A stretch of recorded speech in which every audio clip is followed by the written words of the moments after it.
Olá, está no ar Direito em Foco, programa de debates, entrevistas e assuntos jurídicos relevantes. Hoje nós vamos conversar um pouquinho sobre o pacote anticrime, uma tramitação que está havendo, né, no Senado, na Câmara dos Deputados, de uma lei que vai alterar alguns artigos do Código de Processo Penal, do Código Penal, alguns conceitos, e vem com um carimbo aí, chamado Sérgio Moro, atual ministro da Justiça, e que é um nome icônico no Lava Jato, foi um juiz proeminente, em que fez várias sentenças aí do conhecimento de todo mundo, um ex-presidente sofreu aí o peso da sua caneta, foi chamado pelo atual presidente da República a ingressar no Ministério, e uma das bandeiras desse ministério, do ministro Sérgio Moro, foi o pacote anticrime. E esse pacote anticrime tem como um dos seus objetivos diminuir a criminalidade. Então nós vamos conversar hoje um pouquinho para entender se de fato o pacote anticrime tem essa força. E para nos ajudar a entender esse assunto, nós temos hoje o prazer de ter aqui conosco a doutora Lilian Gasques, especialista em Direito Penal.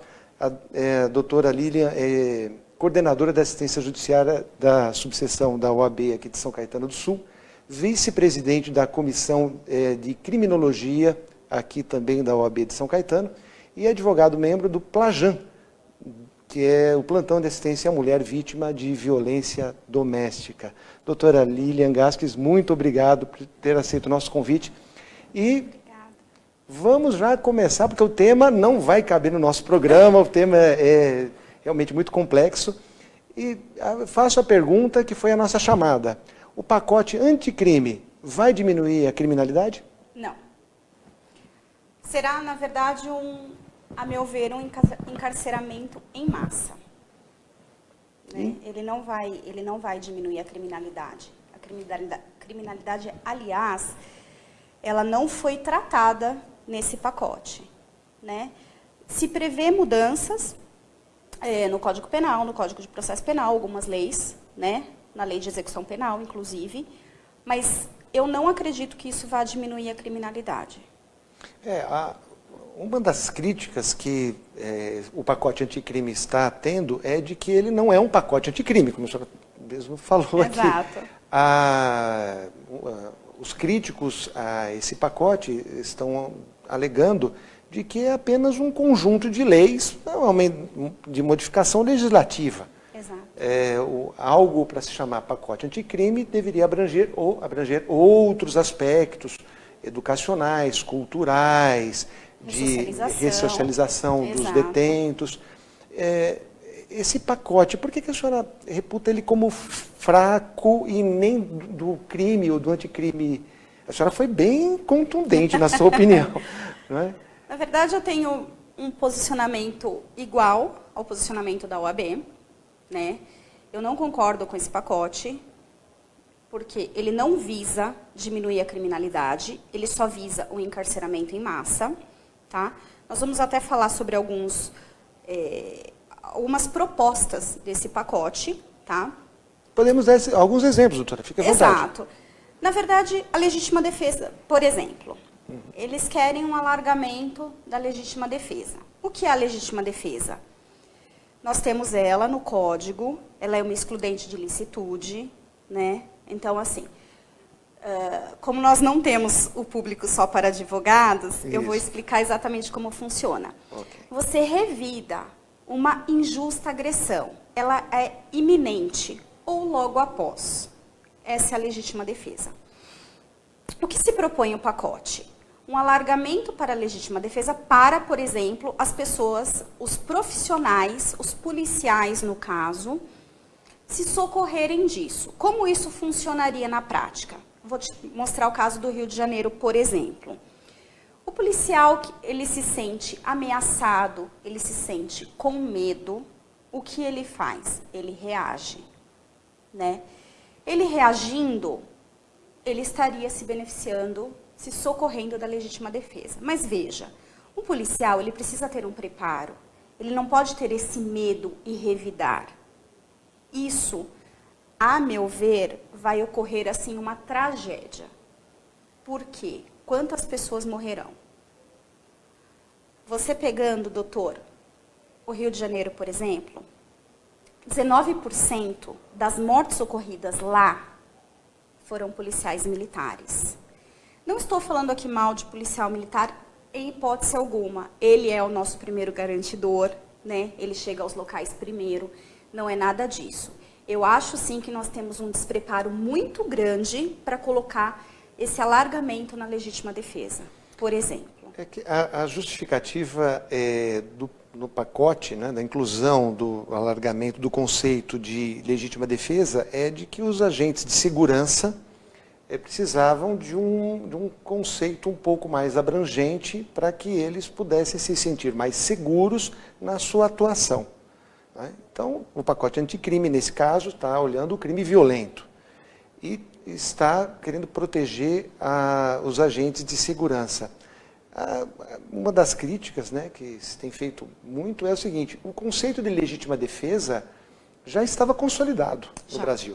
Já. Né? Nós não precisaríamos de um complicador aí, porque os bons policiais, e são de fato a grande maioria, né?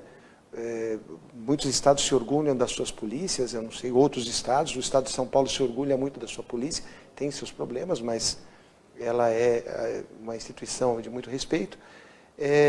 Mas eu acho que os policiais estavam seguros ao atuar e tendo o conceito lá do Código Penal de 1941, sem necessidade desse alargamento. Então, o pacote anticrime, como o senhor está dizendo, ele veio para aumentar o risco da própria sociedade? É isso que o senhor está querendo dizer? É isso que eu estou querendo dizer. Isso vai aumentar realmente o risco. Isso dá uma segurança maior para o policial militar? Não acredito. Mas segundo o pacote, sim. Por agir com medo, então o policial militar, ele age com medo.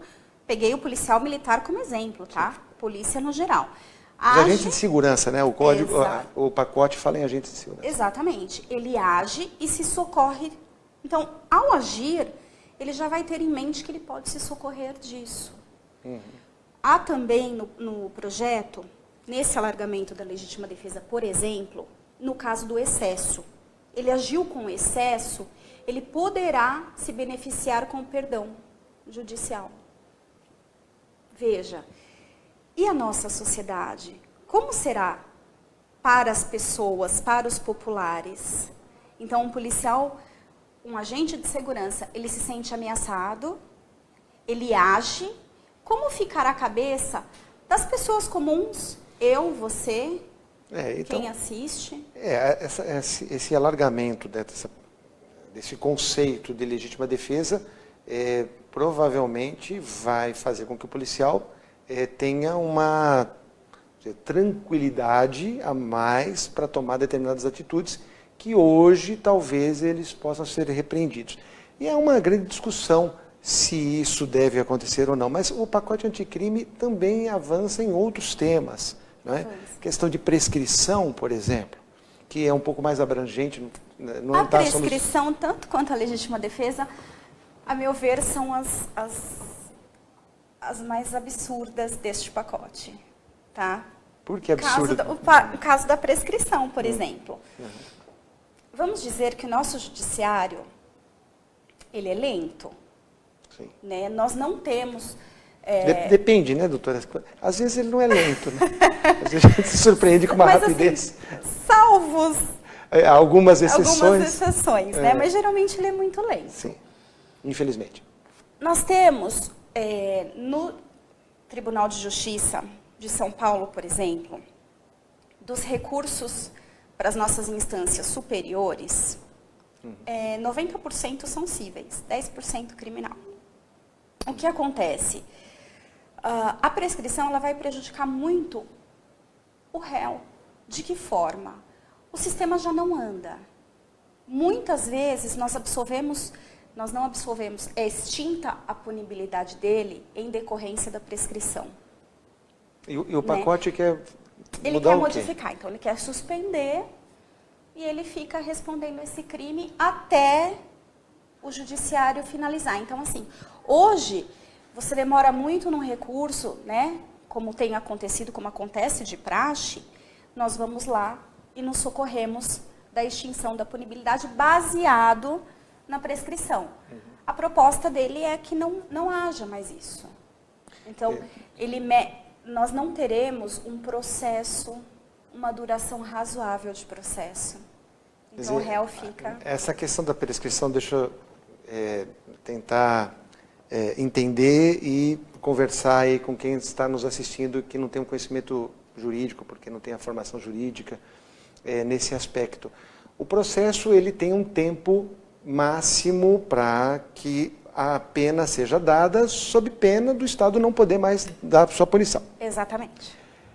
O que a reforma, né, o que o pacote quer fazer é que este prazo, dependendo das circunstâncias, ele não conte. Então, a prescrição que aconteceria, por exemplo, em 15 anos, vai acontecer em 20, 25... Vai acontecer quando terminar o recurso. Quando terminar o recurso. Exatamente. Infelizmente, o primeiro bloco nosso já está no final, mas voltando para as críticas aí que são feitas a esse pacote, dizer o seguinte, talvez o excesso de recursos, a não concentração dos recursos, ou o tempo excessivo no julgamento dos recursos, que fazem com que muitos crimes não tenham a sua punição pela prescrição. Não é o fato da existência da prescrição, é o fato de que o Estado não está aparelhado. Né? E o réu não pode suportar a falta desse aparato judicial. Então, nós estamos falando aqui na área penal, né? Mas o cliente, né? Aquele que se socorre do judiciário, ele não pode suportar essa falta de aparato, essa falta de pessoas para que as coisas aconteçam com mais celeridade. E o pacote não tratou de dar uma estrutura melhor para o próprio Poder Judiciário? Não, então, em nenhum momento. Então nós estamos cuidando não das causas, nós estamos cuidando das consequências. Exatamente. Estamos olhando, é uma visão na proposta que parece que está querendo agradar uma opinião pública, mas não resolver a fundo o problema real. Agora, doutora, daqui a pouquinho a gente vai continuar a nossa conversa, mas eu gostaria de entender um pouquinho, o pensamento da senhora está muito afinado com o da OAB, a senhora inclusive é membro da nossa subseção aqui de São Caetano do Sul, da 40ª sessão aqui. Sob a presidência do Dr. João. Dr. João Paulo, um abraço a todos da OAB. Mas a OAB, ela, até agora, embora ela tenha se manifestado, eu não vi uma proposta alternativa, uma proposta que de fato leve a ter um nome de anticrime, o pacote anticrime para auxiliar o país. A crítica àqueles que defendem o pacote é esse, a OAB está reclamando, mas não apresentou nada. Eu acho, na minha opinião, que essa função nem pertence à OAB. Exato. E, particularmente eu respondo de forma antecipada, doutora. Mas no segundo bloco nós vamos conversar um pouquinho sobre o que seriam essas propostas, porque a OAB, embora não tenha apresentado, pelo menos eu não vi uma proposta formal, eu acho que todos os advogados, todos os membros da OAB, todos aqueles que militam no direito, têm algumas propostas que talvez tenham um reflexo anticrime um pouquinho melhor. Mas nós vamos falar disso depois do intervalo, aguarde, daqui a pouquinho nós voltamos. Olá, voltamos com o programa Direito em Foco, programa de debates, entrevistas e assuntos jurídicos relevantes. No primeiro bloco, nós conversamos com a doutora Lilian Gasques sobre o pacote anticrime. E nós temos uma opinião, está muito clara a opinião da doutora Lilian, de que o pacote anticrime tem um nome pacote anticrime, mas não é um pacote anticrime. Ficou bem clara essa posição dela e acho que deu para perceber também que é a minha posição, achando que o pacote anticrime que foi apresentado pelo ministro Sérgio Moro, ele tem ainda muita coisa para ser completado. Agora, Esse pacote, feita por um ex-juiz de direito, pelo ministro da Justiça, parece que tem um pouco a cara de quem escreveu, de quem foi o idealizador. Parece, doutora Lilian, que ele dá, em alguns aspectos, um poder um pouquinho maior ou muito maior aos juízes. Dá um poder discricionário onde não tinha. Explica um pouquinho aqui para nós aqui do Direito em Foco o que é esse aumento de poder para os juízes. O que acontece? Há um tópico neste pacote que fala sobre a discricionariedade aos juízes. Tá? Eu vou dar um exemplo, acho que fica um pouquinho melhor para quem nos assiste. Ótimo. Veja bem, nós temos uma condenação e a pessoa foi condenada por um roubo, vamos colocar 5 anos. Vai ficar na mão do juiz e não mais na lei de execuções penais? O quê? Quando que ele vai progredir de regime? Né? Porque atualmente tem uma tabelinha. Nós temos uma tabela. A tabela de 1/6, crimes não hediondos. Então, cumprir 1/6 progride, cumprir 1/6 progride. Para crimes hediondos equiparados, 2/5 se ele for réu primário, 3/5 se ele for reincidente. Então, veja, uma lei, ela é criada com um estudo, né? Uma lei, ela não é criada de uma forma sem fundamento. Esse pacote, a meu ver, né, ele não tem uma explicação, ele simplesmente criou.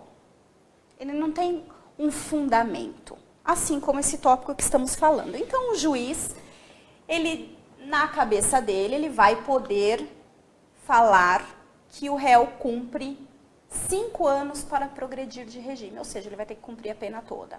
Ou ele cumpre 3 anos para progredir de regime. Então, está na mão do juiz e não na mão da lei. Perfeito, doutora Lilian. Mas aqui o nosso programa Direito em Foco, muitas vezes, entrevista juízes de direito. Imagino que se eu estivesse hoje entrevistando não uma advogada brilhante como a senhora é, mas eu estivesse entrevistando um juiz da área criminal e perguntasse a ele, né, qual é o fundamento disso, ele diria, imagino eu, ora, é o momento em que o juiz vai aplicar a lei ao caso concreto, vai verificar as características particulares daquele infrator, daquele criminoso, porque ele já foi condenado, né?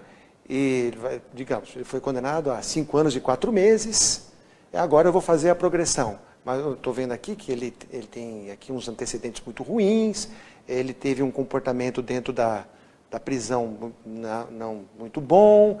Enfim, ele está analisando aquele indivíduo e não pegando uma tabelinha, 3/4, 1/5, 9/6, etc.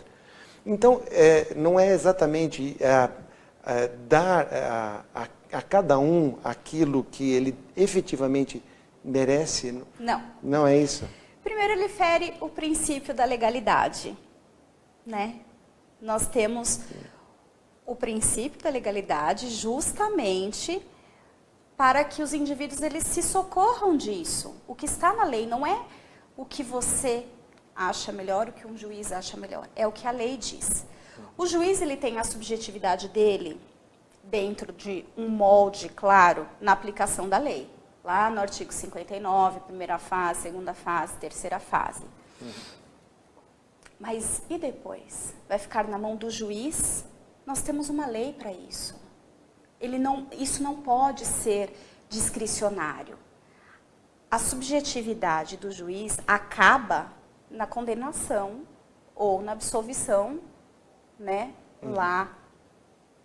Quando ele vai para a execução penal, ele não é mais aquele juiz, é um juiz da execução penal.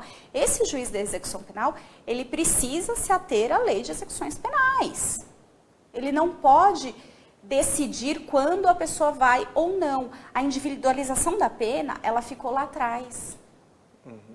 Né? Nós temos a subjetividade ali na individualização da pena. Uma vez que a pena já foi fixada, ele foi condenado, ele vai cumprir como qualquer um. Acabou a individualização ali.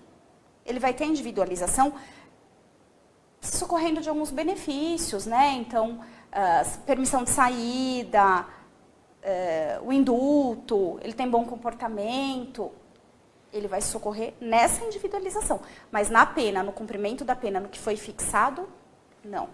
Entendo. Agora, doutora, esses exemplos que a gente teve aqui sobre a questão da prescrição, essa questão da execução, passar por uma decisão exclusiva do juiz, né, da execução, isso não fará com que o número de encarcerados aumente? E o Brasil é um dos recordistas mundiais, né, em número de encarcerados.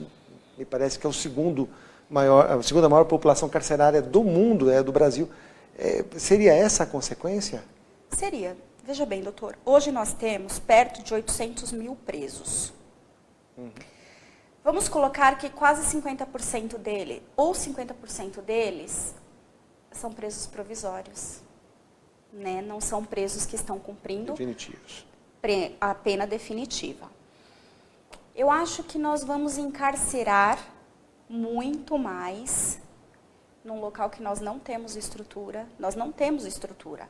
O preso, ele não ressocializa. Né? O Estado, ele não tem os recursos ou não olha para o réu de uma maneira um pouco mais humana e mais solidária. Então, com esse pacote, eu vejo a legítima defesa, a pena de multa, por exemplo, a discricionariedade. Como é que fica? Você vai encarcerar, encarcerar, encarcerar. E note, quem são os encarcerados?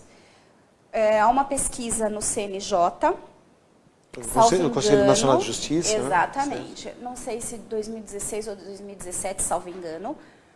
Desses encarcerados, 61% são analfabetos ou não cumpriram o ensino fundamental. 64% são negros.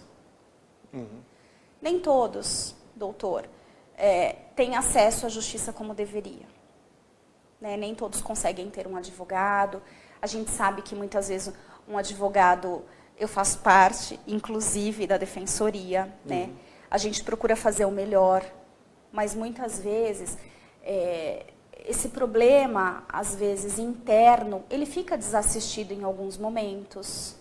Então, né? O pacote anticrime, na verdade, pelo que a senhora está dizendo, a sua impressão, é de que vai aumentar a população carcerária e não vai diminuir o crime. E não vai diminuir a criminalidade. Agora, não diminuir a criminalidade por um pacote anticrime parece um contrassenso. Um contrassenso, né? Sem dúvida.